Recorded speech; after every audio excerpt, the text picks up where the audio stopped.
Wayback Wednesday, sponsored by Davenport Auto Park, the ride of your life. And also sponsored by Flores Glass, serving the area since 1977 with residential and commercial work.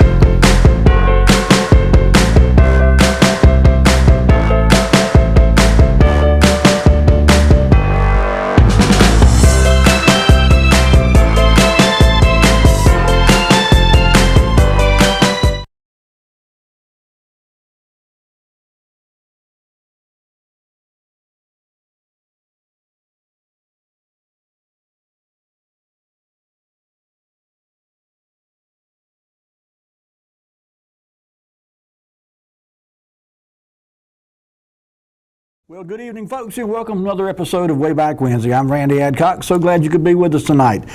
We are back live. Today is January the 5th of 2022. I trust you all had a very Merry Christmas and a Happy New Year. I certainly did. And it's good to be back here. You know, a couple of weeks ago, my son Daniel had contracted COVID, and it wasn't as terribly severe a case. He felt kind of puny for a week or so. But rather than take a chance on infecting anybody else, I knew I had been exposed, so I didn't come last week. We played a replay for last week's show. But Daniel was fine. I want to thank those who have called or emailed or texted me and asked how he was doing. He's fine. He's been several days now with no fever, so he's over COVID. I won't tell you he's 100% back to his old self. I think it'll take a while before he gets back to his old self. But he was very fortunate. Never had to go to the hospital, and other than being kind of puny for several days and not feeling like his old self, he made it through fine, and now he's pretty much back to normal. So appreciate that. Also want to give a shout out to another one of our loyal viewers, Eric Dawson. Eric, I don't know if you're watching tonight. I know you've been under weather too, so hope you're feeling better, and looking forward to visiting the shop again. Hadn't seen you in a while. So also want to thank too Bob Merritt. Bob's one of our loyal viewers, at least he has been. He told me tonight he's been having trouble picking up the show, so I don't know who's going to be able to see this tonight or not. He lives in an area out from Battleboro that doesn't have great reception, and internet's not too great either out there, so he's been having some problems for the last several weeks in picking up the show, and I'm sorry for that. I hope he's able to get us tonight. But I called Bob before tonight's show to kind of pick his brain and get some information about a topic I wanted to share with you. And so I just wanted to say thank you, Bob, for the information you passed on to me. We'll share that with the viewers here very shortly. And lastly but not least, I want to make sure I'm trying to get in the habit of doing this because I don't do it often enough. But I want to thank our sponsors. You know, we've got some really good sponsors who support this show each week. And I'm not going to try to list them all because I don't want to forget anybody. So during the commercial breaks, pay attention and go out and visit our sponsors and tell them you saw their ad on the Wayback Wednesday TV show. I'm sure they'll appreciate that. So I mentioned that I spoke to Bob tonight, and the reason I called Bob, when I was getting ready for this week's show, I was kind of, as I'm prone to do here lately, I was browsing around on the newspapers.com website and looking specifically for pictures, and stumbled across an article with a couple of pictures about a lady. Many of you may remember Miss Janice Gravely. Several years ago, Janice was her and her husband were in an airplane, and he had a health emergency and passed out literally in flight. And Janice didn't have any flying experience at all. She was not a pilot by any stretch. And she literally flew that plane herself, not knowing what she was doing, for 2 hours before she finally crashed it into a field. She survived. She crawled out of the wreckage and crawled, I think, 150 or 200 yards to get help. And we'll tell her story here shortly. But that got me thinking about a couple other local people who had unfortunately passed away as a result of airline tragedies. One, some of you may remember, Dr. Richard Hunt, a local dentist who in 1969 died in a plane crash, and also another Battleboro native, Bob Ryerson, who died in 1983 in a glider crash. So we'll talk about some of that, and I'll show you some pictures. And we've also got some, we're in a dead of winter now, so around here that could be 32 degrees one day and 75 the next. You never know about North Carolina winters. But technically, according to the weather people anyway, we are in winter. And so we had a little dusting of snow a couple days ago, but I've got some pictures I stumbled across from 1964, I think it is, of a really heavy snow that hit Rocky Mount, 1965, January, in fact, of 1965. I remember that snow, and it was one of the biggest snows that I can remember. I think we've had one or two since then that were equal to, or perhaps even a few inches bigger, but that was certainly a big snow. We've got some pictures to show you about that as well. So without going any further on rattling on, let's jump right into our first picture. You know, in 1969, Dr. Richard Hunt was a well-known, prominent dentist. He was very active in the community. He was 39 years old, and he went on a hunting trip with a buddy of his from Rocky Mount, and they went down to Venezuela. And he was down there for a few days, and then his buddy took him to the airport, put him back on a old DC-9 airliner or airplane to send him back to North Carolina. And they took off, and I think they had one stop, and somewhere along the way the plane had problems, and it crashed. And in 1969, March of 1969, this was aviation's worst aviation disaster ever. 155 people total died, including several on the ground. It was obviously a terrible tragedy. I did not know Dr. Hunt personally, but I did know one of his three children. He had two boys and a daughter. Her name was Catherine. We called her Kitten. And I had a couple of classes with her over at Inglewood Elementary School. I lost track of her over the years. I don't know where she's at now, but she was, I remember her very well, and I remember when her father passed away in this crash. It was a tragedy for sure. But, you know, I got to looking into this thing, this airline crash. I just want to read a little bit of this to you here. Again, this took place, it happened in Maracaibo, Venezuela, and it said the death toll in aviation's worst disaster reached 155 today as searchers combed through the records of homes destroyed by the crash of a Venezuelan jetliner bound for Miami. The Rocky Mount passenger aboard the airliner was Dr. Richard Hunt, prominent dentist who was also active in civic affairs. 5 more persons died today from injuries suffered when the big Viasa airline DC-9 with 84 persons on board plunged into a residential area Sunday and exploded minutes after taking off from Grande Oro Airport. All 74 passengers and 10 crew members on board, and at least 47 of them U.S. citizens, were killed in the crash.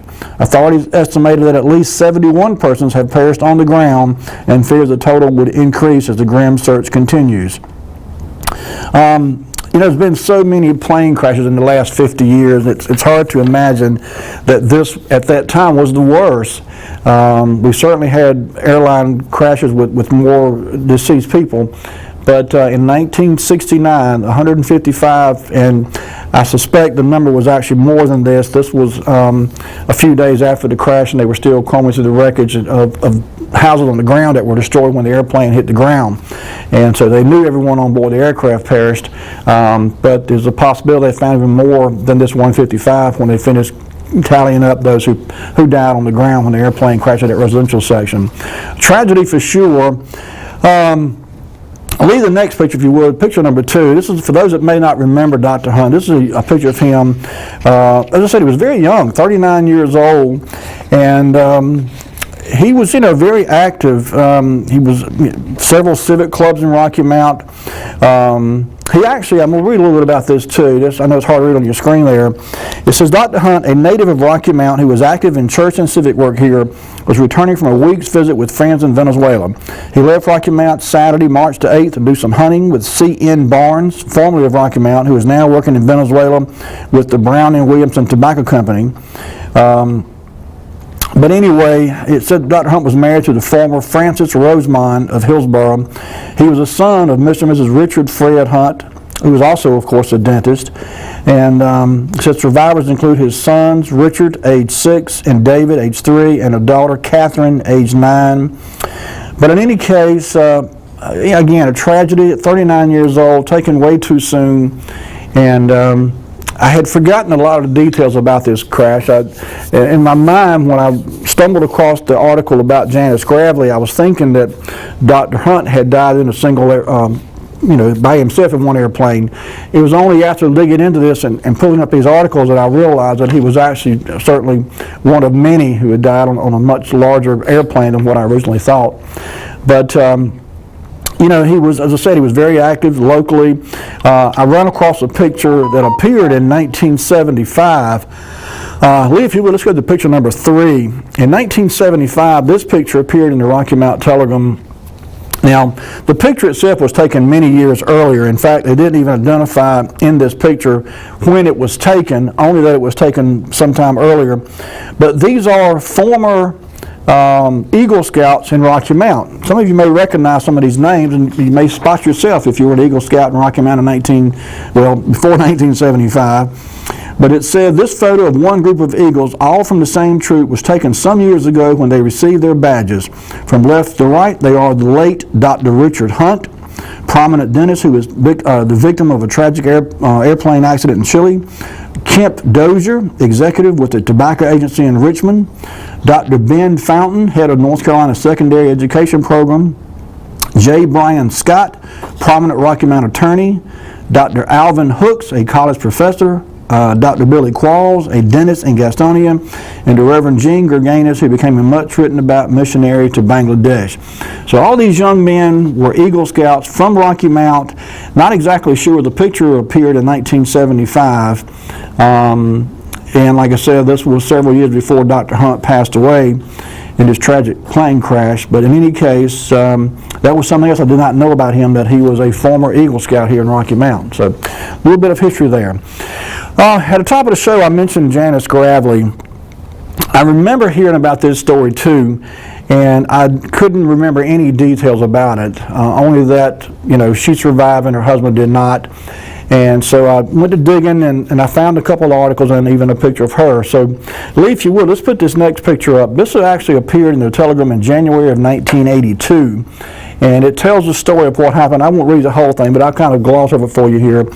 It says, forced to take over the controls of a small airplane Sunday when her husband pilot collapsed and eventually died, a 60-year-old woman flew the craft until it ran out of fuel, guided it to a crash landing, and crawled 200 yards for help. Janice Gravely of Rocky Mount survived the crash into a cleared forest near the Vance-Warren County line, but her husband, Edmund Keene Gravely, 61, was found dead at the scene. Vance County Sheriff W. Prater reported. It was not immediately known whether Gravely died in the air or when the single-engine Mooney 20 airplane plowed into the rural field with its landing gear up. Prater said he believed Ms. Gravely suffered a broken hip and that she was in satisfactory condition at a Henderson hospital. The Gravleys flew out of Rocky Mount at 10:46 a.m. Sunday, bound for Statesboro, Georgia. But when the craft reached coastal Brunswick about 11:30 a.m., the pilot reported feeling ill and that he was headed back to Rocky Mount. 5 minutes later, Ernest Buddy Granger of nearby Columbus County Airport heard Ms. Gravely calling frantically over the radio. She said, "Help, help, won't somebody help me? My pilot is unconscious, won't somebody help me?" In a minute or two, she called again with the same message. You could tell she was pretty scared. Parker said Ms. Gravely apparently did not know her calls were being heard because she sent the same cries for help over several radio channels. The woman was changing frequencies and it was hard to get a coherent location, Parker said. He said Ms. Gravely told him after the crash that she had never flown before, yet managed to keep the 4-seat airplane in the air across North Carolina for 2 hours. The plane was not equipped with autopilot. At about 1:40 p.m., the plane glided into a recently cleared wooded area near the Virginia border. The crash's impact tore off the right wing. She then crawled between 150 and 200 yards to a local residence to summon assistance. So, a remarkable story here. Not only the fact that she was able to fly this airplane with literally no skills for 2 hours before it eventually ran out of fuel, but also that she survived and further was able to crawl with a broken hip, no less, 150 or 200 yards, they say here, to get help for her and her husband. It's indeed a tragedy that her husband did not survive the crash. But you know, she went on to write a book about her ordeal. And Lee, if you could, let's go to the next picture. This article here appeared in the Telegram in 1990. And it tells about the book that she wrote years after the crash. I said the crash was in 1982, and in 1990 she wrote this book. And I apologize, these pictures here in the Telegram on the internet are not very clear. That's a picture of the airplane there. And but you know, she after she wrote this book, she went on a bit of I guess a journey, a mission, if you will, and not only to promote the book, I'm sure that was part of it, but also to tell her story. And Bob Mayer told me tonight that she spoke at the local, one of the American Legion Club. I understand she spoke at other events and other organizations as a special guest speaker too. But her story is remarkable, as I said, not only that she was able to fly that airplane with no experience, but survived the crash and then went on. She lived, I'm not sure how much longer after this came out in 1990, but certainly several years after the crash, she was alive and well. And I understand she has since passed away, but you know, this was a nice article. It's rather long, so I didn't want to try to read it all. But I'll tell you what I will do. There's a couple things I just made some notes on. I was kind of share those with you. It said, this is interesting in that she wrote this book, and it starts off, this article starts off saying, recently a soldier in Saudi Arabia received a copy of Janice Gravely's new book, Won't Somebody Help Me? Sergeant James Williams had been despondent when his grandmother sent him the book. He later wrote in a letter, I picked up Gravely's book at 10 p.m. and kept reading it until I finished it at 2 a.m. It was like keeping my finger in an electric socket. Afterwards, I felt absolutely refreshed and uplifted. Gravely's book describing the events of her miraculous crash landing has just been released. Guideposts, Reader's Digest, and Pat Robertson's book, Beyond Reason, all called her story a true miracle. Now, almost 10 years later, Gravely is still testifying to the faithfulness of her God. Around her neck is a delicate necklace with golden apple charm that reminds her of a song she learned in church the day before the crash landing. The song, taken from Psalm 17, verses 7 through 8, says, Keep me, Jesus, as the apple of thine eye. Hide me under the shadow of thy wing. Keep thy hand upon me, lest I die. Keep me, Jesus, as the apple of thine eye. And she goes on to say that during this ordeal, while she was literally flying this airplane by the seat of her pants, she kept singing this to herself. And in fact, they heard her singing on the radio. As a matter of fact, Lee just walked in and he's got a copy of the book here. How about that? Is this your copy, Lee? The station's copy. Well, I mean, as a matter of fact, the station has got a copy of, I did not know this, folks. Lee just walked into the studio here and handed me the book. Here's the front of it right here, Won't Somebody Help Me by Janice Gravely. And this is a picture of her as a very young lady here. Certainly many years before the airplane crash. But I had no idea this book was even here. But it's a remarkable story, and you know, the back of the book's got a more recent picture of her, probably sometime shortly after she wrote the book. But in any case, there's a little blurb on the front of the book that says, at 6,000 feet, her husband slumped unconscious in the pilot's seat beside her. Janice Gravely cried out, Won't somebody help me? I knew she had written the book. I had forgotten about this, and now I got to go try to find this book. But in any case, great story there, and just a testament to the will to survive and having faith and never giving up. You know, one of my favorite sayings, the late, great Jim Valvano said, never give up, never give up, never give up. I'll tell you what, this is a good time for our first commercial break. Folks, we've got to take a little bathroom break. We'll get a little snacky poo. Now's a good time to do that. Watch for these words from our sponsors, and we'll be right back with more Wayback Wednesday.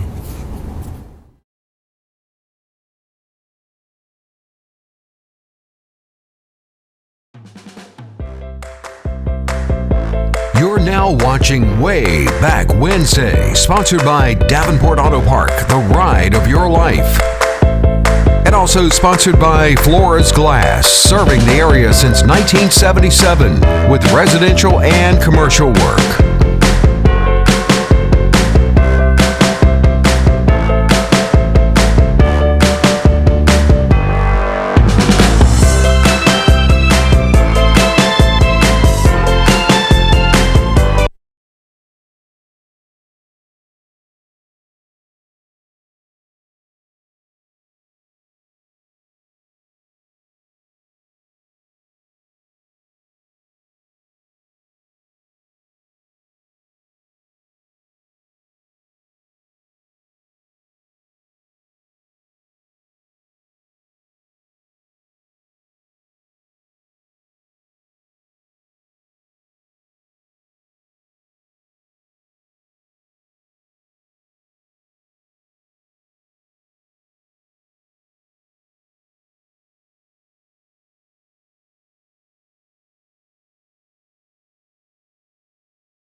like to invite you and your family to give our family an opportunity to serve you in your time of need.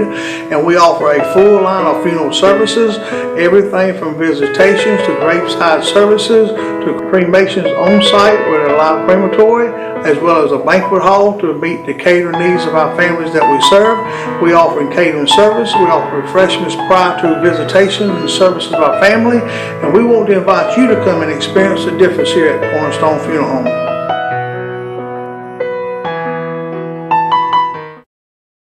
When faced with special care needs for elderly or disabled loved ones, families want compassionate, comforting care. That's Tender Touch Home Care Services' goal, providing the level of care we would expect for our own. With over 10 years of home care excellence, Tender Touch provides an array of services that keeps your loved one at home. From personal care, light housekeeping, errands, and meal preparation, to our private duty care program, which combines all of our home care offerings in one package. Tender Touch Home Care Services, where your needs are our concern.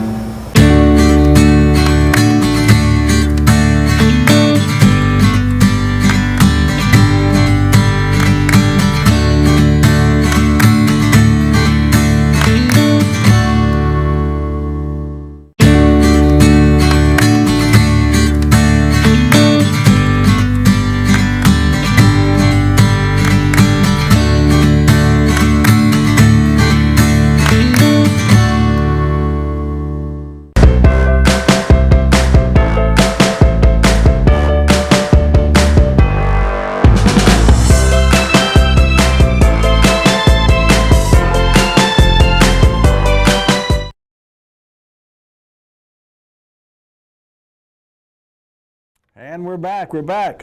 Folks, if you're just tuning in, you're watching Wayback Wednesday. Tonight's kind of a sad, at least this part of the show so far, been a little bit sad. We've been talking about people who unfortunately perished in plane crashes. And during the break, I had a caller call in and reminded me that Janice Gravely, actually was inducted into the Rocky Mount Hall of Fame some years ago.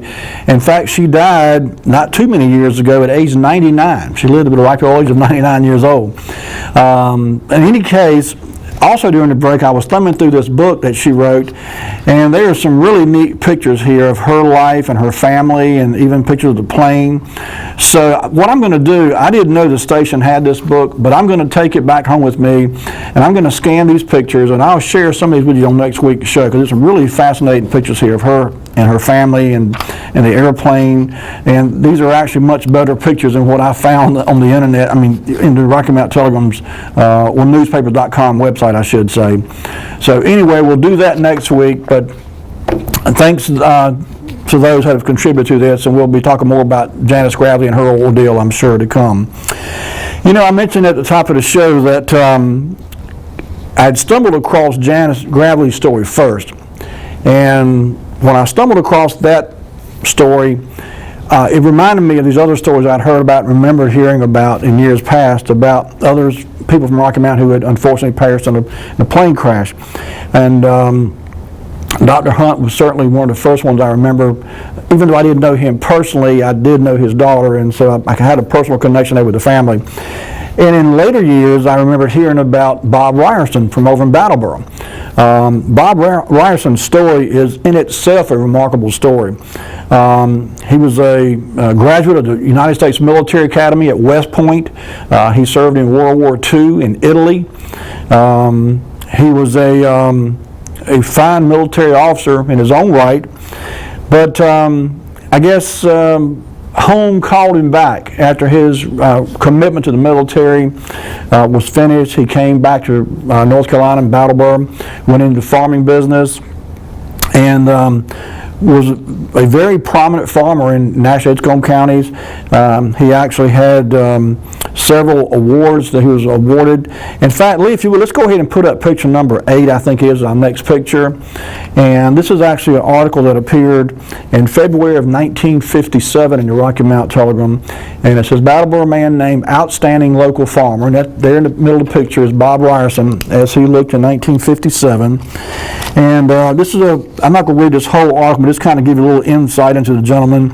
An outstanding leader in Edgecombe County farm and community life has been named the Nash Edgecombe Outstanding Young Farmer for 1956 by the Rocky Mount Junior Chamber of Commerce.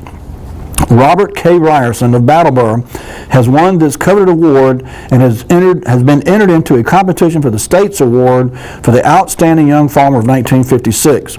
Announcement of the award winner was made this week by John Weeks, chairman of the JC Agricultural Committee. The winner of the state winner will be announced at a special banquet to be held in Rocky Mount on March the 1st.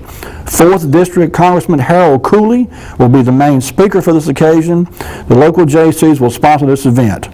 The 33-year-old local winner is manager and partner on the H.B. Bryan Farm, a mile and a half east of Brattleboro.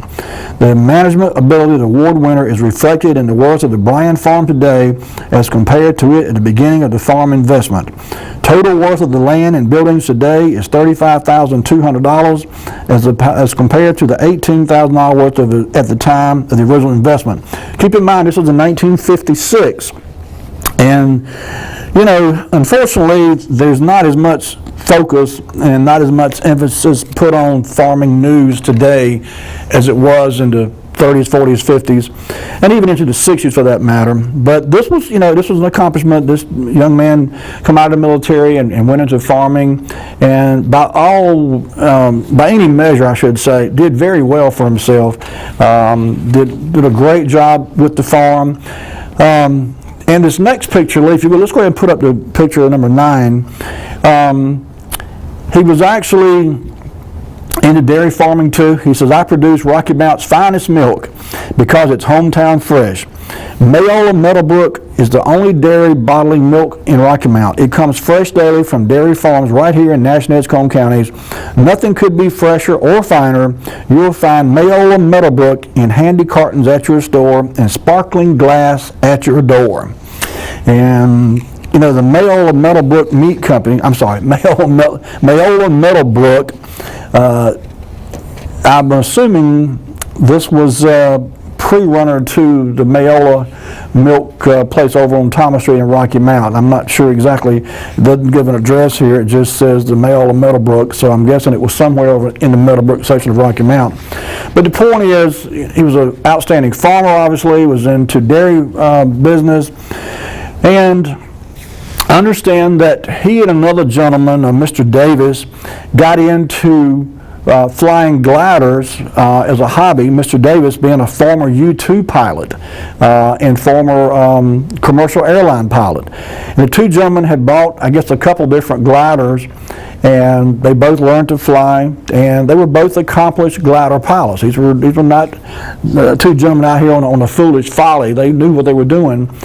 And the story goes that in September 1983, Mr. Davis pulled the glider piloted by Bob Ryerson up into the air, and at that point, I guess the control cable was released, and Bob was flying the glider himself.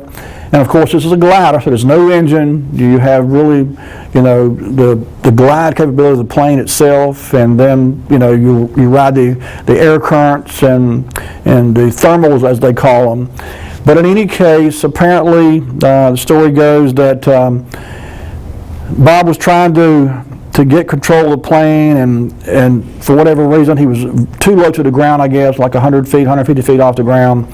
And sadly, either overcorrected or the plane didn't respond in time, and they did, from what I understand, a nosedive down into a soybean field, and he was tragically killed. The story that appeared in the paper, let's go ahead, Lee, if you would, to picture number 10. This appeared in September 25th, 1983. And it says, Robert Ryerson, a prominent Brattleboro farmer, died after a glider he was riding plunged into a spacious Brattleboro soybean field yesterday afternoon. The plane crash resulting in leg and skull fractures that led to his death hours after arriving at National Hospital. An eyewitness report was given by 17-year-old Tom D. Cockrell. The glider was going from side to side, Cockrell said. I thought he was just playing around. All of a sudden, the glider took a dip straight down.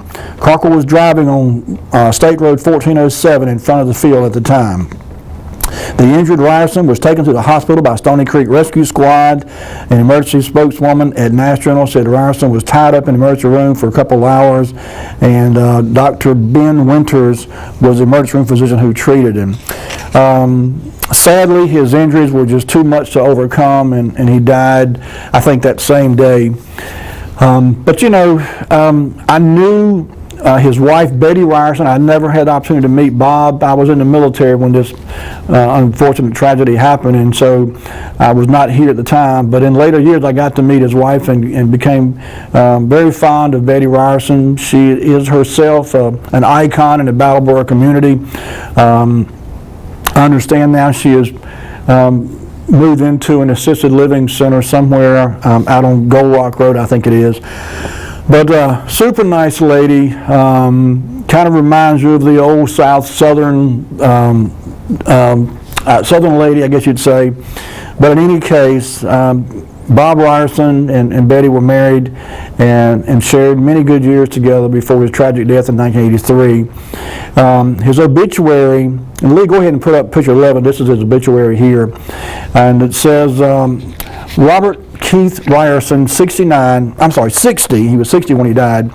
Farmer and graduate of the U.S. Military Academy at West Point, died Saturday. Funeral Tuesday, 11 a.m. at the Brattleboro United Methodist Church with the Reverend David Fischler and the Reverend Wade Golson officiating. Burial in the Brattleboro Cemetery. Surviving are his wife, Miss Betty Bryan Ryerson. I told Bob Merritt earlier, I've got to do some research. I never knew Betty's maiden name was Bryan, and as it turns out, I had a great aunt who has passed away many years ago now, but she was married to a Mr. Bryan. And so now I've got to dig into my family history and find out if Miss Betty Ryerson and myself are somehow related. We may be, I don't know. But anyway, there was his wife, Miss Betty Ryerson. He had 4 daughters and 2 sisters, 2 grandchildren. Again, it's a tragedy, but Bob Ryerson remembered fondly by those who knew him, and with a lot of respect, I might add. Okay, you know, in 1964, and I didn't realize we talked on. Lee, bring it back to me a minute if you would. And we've talked at some length on this show in the past about the Rick's Hotel and what an elegant place it was, and how fancy and how much of a showpiece it was for Rocky Mount. And there's been some discussion over the last couple of years anyway about its years of operation, when it went out of business and when it was torn down and so forth. I think we finally determined at a prior show that sometime around 1970, 71, the Rick's Hotel was torn down. Today, when I was getting ready for today's show, I stumbled across an auction that took place after the Rick's Hotel closed up, and guess what? It was in 1964 that the Rick's Hotel closed up. Now, it wasn't torn down for several years later, but the Rick's Hotel, as far as a hotel in operation, shuttered its doors in January of 1964, and they held an auction. And there were several people that managed to go to the auction. And I apologize again, these pictures are really not great at all. They were very dark. I tried to lighten them up on my computer, and then they got really, almost you couldn't see them. But the captions underneath each picture were interesting in their own. So let's go ahead and leave picture number 12. This is an auction that occurred at the Rick's Hotel in January of 1964. And I'll read you what this caption says here. Banquet room packed. Antiques, souvenir, furniture, and furnishing seekers packed the Rick's Hotel banquet room on Monday for the sale of single and odd items during the hotel's auction. This used to be the site of club luncheons, conventions, dances, and parties before the Rick's closed. George Bain of Goldsboro is the auctioneer.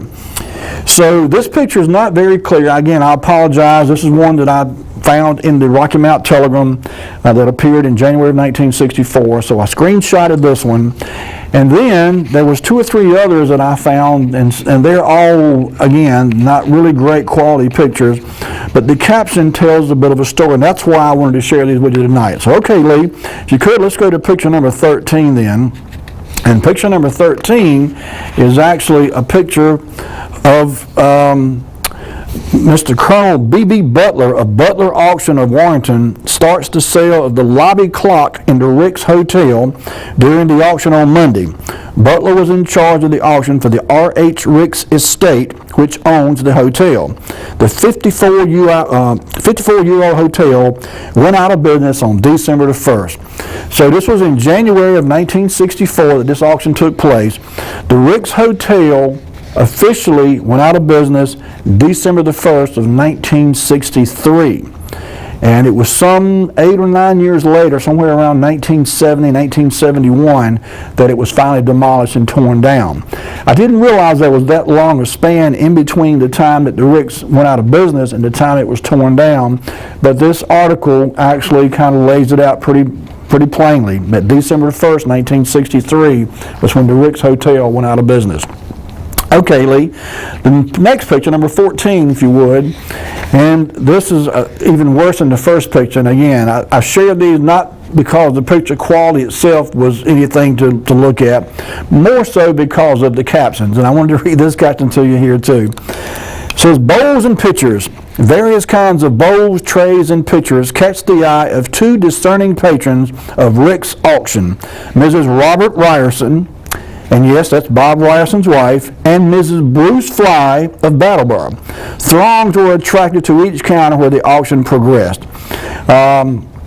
Again, these are two prominent Brattleboro ladies. I know both of them, and I just thought it was neat that two ladies from Brattleboro made this auction, and just coincidentally, when I found this picture, I already knew I was going to do a little segment on Bob Ryerson and his tragic death in the glider, but it was pure coincidence that I ran across this picture of the Rick's Hotel auction, and lo and behold, his wife Betty and her friend Jean Fly from from Brattleboro went together to this auction at the Rick's Hotel in January of 1964. So, small world at that. I tell you what, Lee, bring it back to me. This next segment of picture we'll get to after the break. I stumbled across what I thought was kind of something interesting here. In 1957, there was a play, a production, whatever you want to call it, that took place here in Rocky Mount, and it looked to me from the pictures anyway to be a lot of fun. Some of you may remember this. It was before my time, obviously. I wasn't thought about in 1957, not yet anyway, but we've got some pictures and they aren't great quality. Again, I apologize for that. And I realized when I got to the station tonight that I walked out and left literally not half, but certainly several of the pictures that I was going to show tonight. I left my copy because when I bring these pictures in, I bring the ones that I'm going to share on the air on a little flash drive that Lee plugs into the equipment in the back, and he shows them to you on the TV screen. Typically, I also have a printed copy that I have here with me at the desk, and so I can kind of read along the captions and so forth. And so I realized when I got here that I had left half of my pictures on my desk at my office today. But not to worry, Lee has all the pictures, so when we come back from this break, we'll show you the pictures. I'll read what I can from the ones I've got. I've got, 3, 4, maybe half a dozen here, if that many. And then we'll wing it the rest of the way to the rest of the pictures. So don't go anywhere, folks. We'll be right back with more Wayback Wednesday. Take us away there, Lee.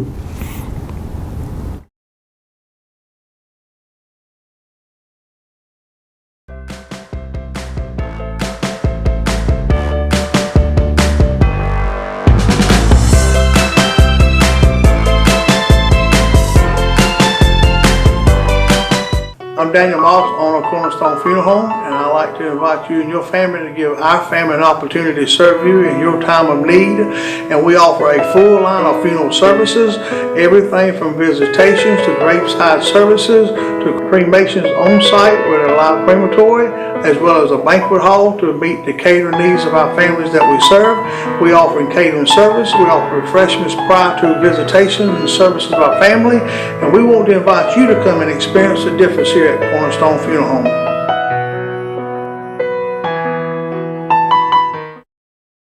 When faced with special care needs for elderly or disabled loved ones, families want compassionate, comforting care. That's Tender Touch Home Care Services' goal, providing the level of care we would expect for our own. With over 10 years of home care excellence, Tender Touch provides an array of services that keeps your loved one at home. From personal care, light housekeeping, errands, and meal preparation, to our private duty care program, which combines all of our home care offerings in one package. Tender Touch Home Care Services, where your needs are our concern.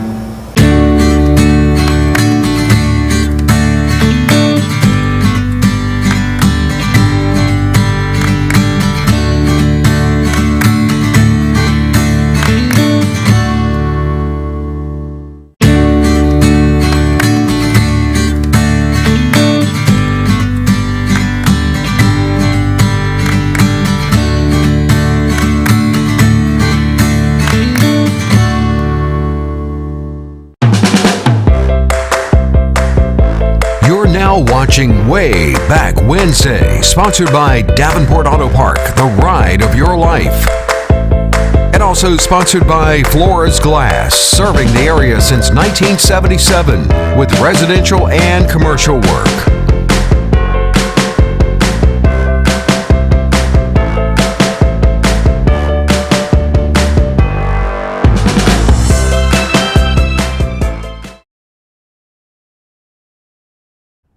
And we're back. Folks, if you're just tuning in, this is Wayback Wednesday. I'm Randy Adcock, so glad you could be with us. You were talking about the Rick's Hotel auction that took place back in 1964 after the place closed up in December of 63. And during the break, I got a call from one of our loyal viewers who brought something to my attention that I misspoke earlier. And he's exactly right, because I remember reading when I was researching about Bob Ryerson. Bob Ryerson was not from here originally. He actually was from Minnesota, I think it was.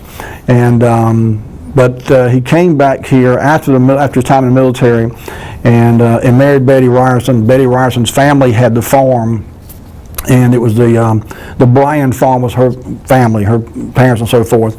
And so Bob married into the Bryan family and took that farm and moved on with it. So just clarify that. Like I said, he was not a Brattleboro bred young man, from what I understand anyway. I think, because I remember reading a couple of places about him coming from Minnesota. So there you go.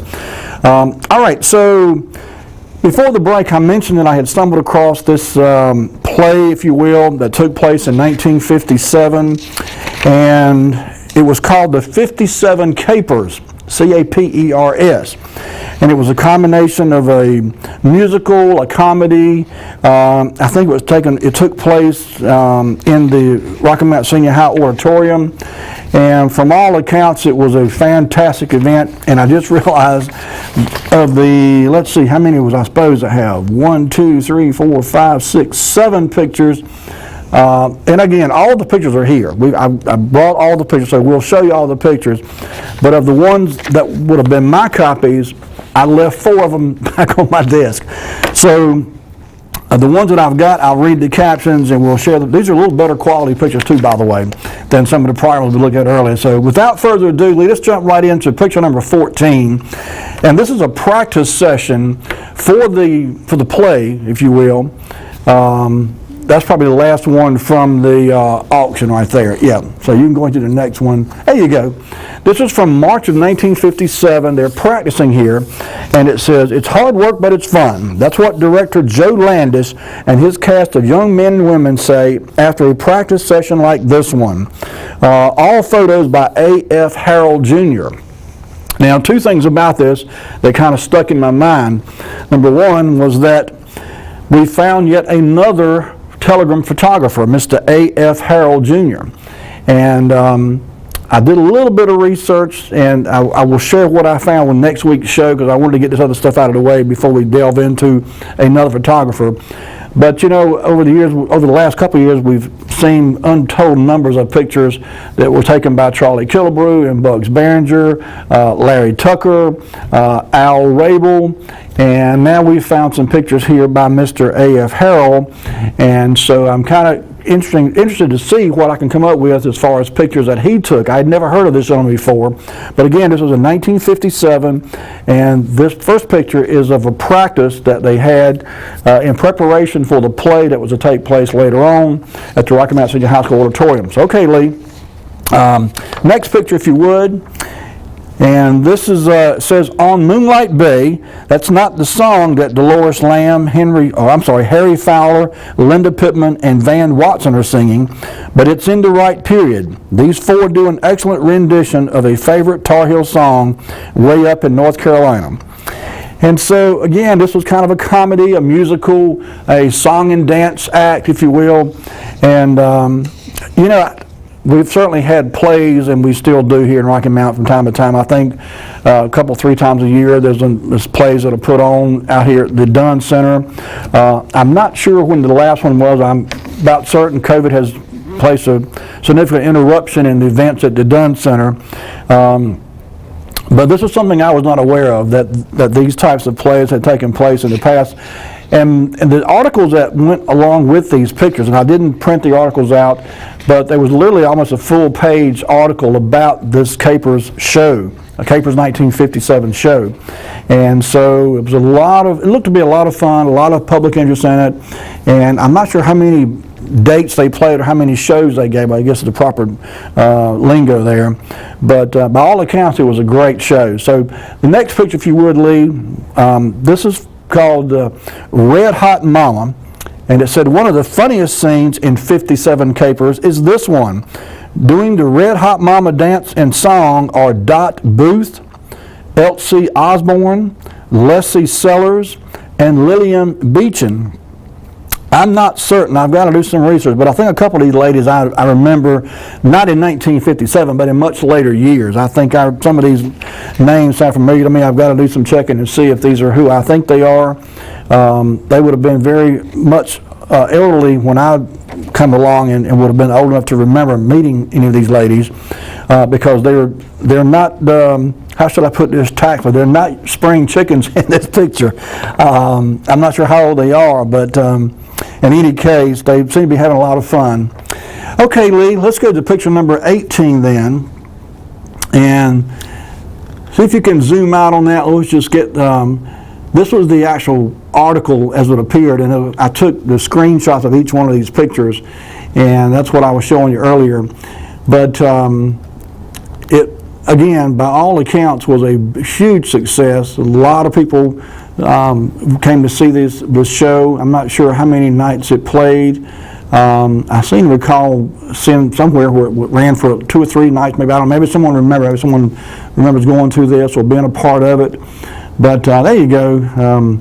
Curtain to rise on 57 Capers Thursday. Curtain set to rise on 57 Thursday evening.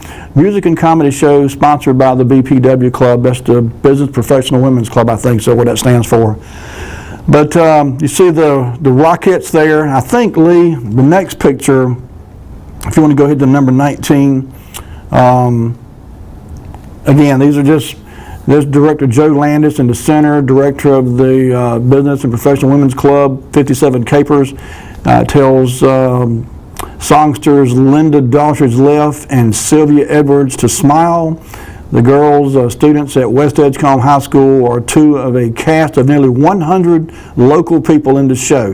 This was a big production. I mean, by all accounts, they put a lot of effort, a lot of work, a lot of practice into making this a first-rate show, and it looks like it was a smashing success.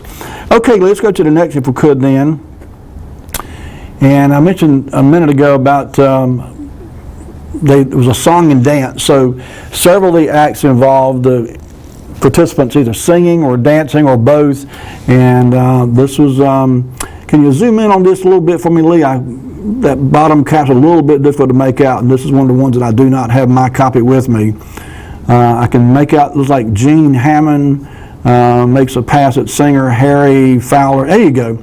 Pretty Gene Hammond makes passes at singer Harry Fowler in one of the numbers in the 57 Capers, which ends a 2-day run at Rocky Mount Senior High School at 8 o'clock this evening. So it had 2 shows. You see there again, photo by A.F. Harrell. That was Alfred Harrell, by the way. I did manage to find his first name listed somewhere in the literature I was doing today.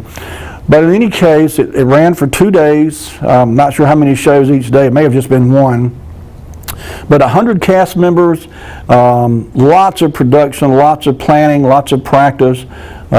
Just a tremendous amount of work and effort went into making this a first-rate production. And Lee, if we could, let's go to the next one then. That may be the last one in the bunch.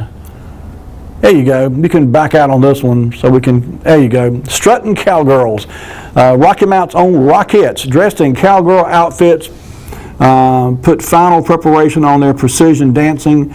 The girls are left to right: Jolynn Griffin, Linda Phillips, Lois Campbell, Barbara Dixon, Jeanette New, Frances Osborne, Phyllis. Can you scroll down a little bit, Lee? It might be off the picture. I'm not sure I got them all.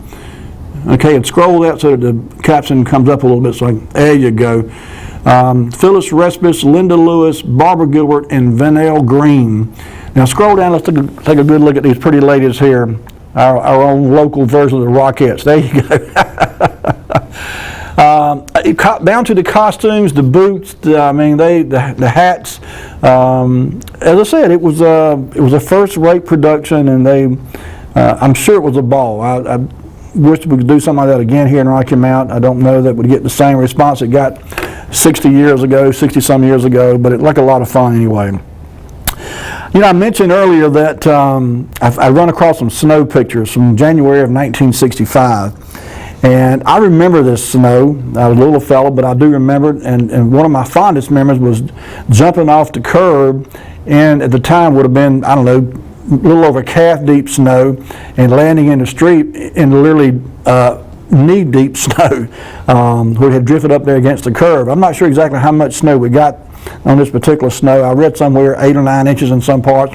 But Lee, if you would, let's go into the next picture, because these were all from Rocky Mount and all from January of 1965. And this first one is, I believe this is Battle Park. I'm not sure if it's either Battle Park or Stony Creek, but it's obviously a stream flowing through there. It may be Stony Creek now that I think about it. It's beautiful scenery, and I wish these were better quality pictures. As I said before, they appear in this newspapers.com website, and when they're digitized from the original, what they do, they have a machine that scans the newspaper, and then they save the scanned images into an electronic format on a computer somewhere. And so what you're actually pulling up when you go to this website and look at these pictures and these articles is a scanned image of the original. And so there is some loss of quality. That's not to say that the original would have been perfect, but certainly the original images that appeared in the paper that day would have been better than what you're seeing here. But if we could, let's go into the next one then. There's 4 or 5 here, maybe half a dozen, I can't remember exactly. We've talked about the landscapes features before in this show. And, this was a picture taken by Larry Tucker right here, one of the many Rocky Mount Telegraph photographers over the years. But it says, cyclists come through. This young cyclist, somewhere on Raleigh Street I see that he's riding his bike there. It almost looks like Buck Leonard Park, but I'm not sure about that. But in any case, this doesn't look to be terribly deep snow here. I mean, a few inches maybe. But I'm sure there were drifts much higher. But in any case, January 1964, or 65, excuse me, we did get a decent snow. And that's something that's a rarity around these parts. We don't get too many decent snows in Rocky Mount. Okay, Lee, let's go to the next one if you would then. And this is no place for ducks, it says. Shucks me, why can't we go swimming? The icy resort is quite evident, though, in the elderly swan as he contemplates the condition of City Lake. There you go, City Lake. With the frozen fountain. And neither swan nor duck, however, has shown much interest in ice skating. So it was cold, obviously. Lots of snow, lots of cold weather, too much so even for the ducks and the swans at the City Lake. All right, Lee, let's go to the next one then if we could. And I've said over the years that 2 of the craziest sportsmen ever have to be golfers and tennis players, because no matter how bad the weather is, you can find a golfer out on the golf course and a tennis player out on the tennis courts. But anyway, neither rain nor sleet nor snow, it says. How can you play golf in the snow except with a black ball? That's the problem faced by local golf enthusiasts, and the snow kept coming down Saturday. The white ball was part of a large storm. The white stuff, excuse me, was part of a large storm. But anyway, somebody found a way to play golf in the snow with a black painted, I guess it was painted black anyway, but a black golf ball. So I guess if you're determined to play golf, a little snow ain't going to slow you down. All right, Lee. If we could, let's go to the next one then. And this was, now somebody put some effort into this. You see this snowman is literally bigger than the man standing beside it. It's kind of hard to tell in this picture, but just to the left of the snowman is a grown man, and that snowman looks to be literally twice the width, 3 times perhaps, and a good 1.5 feet or so taller than the gentleman beside it. Big snowman is the caption. Let's see, Lee, can you zoom in a little bit on the caption at the bottom? I just want to see what this says. Like I said, I don't have my copy of this picture with me tonight. I can barely make out what it says from this distance.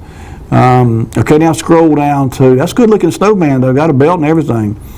There we go. It says Earl McDaniel adjusts pipe in sections, biggest snowman out on Highway 97, 4 miles west of Rocky Mount. Others helping the project were Carol and Danny Cone, and the snowman rests in the yard of C.W. Cone home. And Charlie Killebrew took this picture. So obviously there was quite a bit of snow to be able to make a snowman of this magnitude. So someone had a good time in the snow that year. Okay, let's do one more, Lee. I think we've got time for one, maybe 2 more, and we'll call it a night. There you go. This was Alfred Harrell. I'm sorry. This was not Alfred Harrell. This is an ad that appeared in the Telegram for graduation pictures. Oh, we got a caller. Hello, Mr. Dawson. Hello there, sir. Hello? How you feeling? Oh, I'm feeling all right. Well, good. You were talking about this Mr. Harrell that had a studio, and he lived at 800 Rose Street, which was in the same block where I grew up. Okay. He would have moved away from there before I got old enough to have known him, but his studio in the 1945 book, Carolina telephone book, showed his residence being at 800 Rose Street, and his studio was located at 246 and a half South Main Street. Yeah, it says in the picture here, next to Belt Tyler's. Okay. How about that? Right, well, I would have not ever been old enough to have known him. Yeah, me neither. It was before my time for sure. But Right. Okay, buddy, appreciate it. Yeah, okay. All right, have a good one. Folks, that's going to do it for us tonight. We've run slam out of time. I want to thank you so much for tuning in, and thank those who called in and shared your thoughts and your memories with us. It's always fun to me to hear what you remember about these pictures, and so keep the light burning. We'll be back next week with more Wayback Wednesday, more pictures, and more of your memories. So don't do anything but have a great week. Take care of yourselves, and we'll see you next week. Be kind to each other too, by the way. We'll see you with more Wayback Wednesday next week. Bye-bye.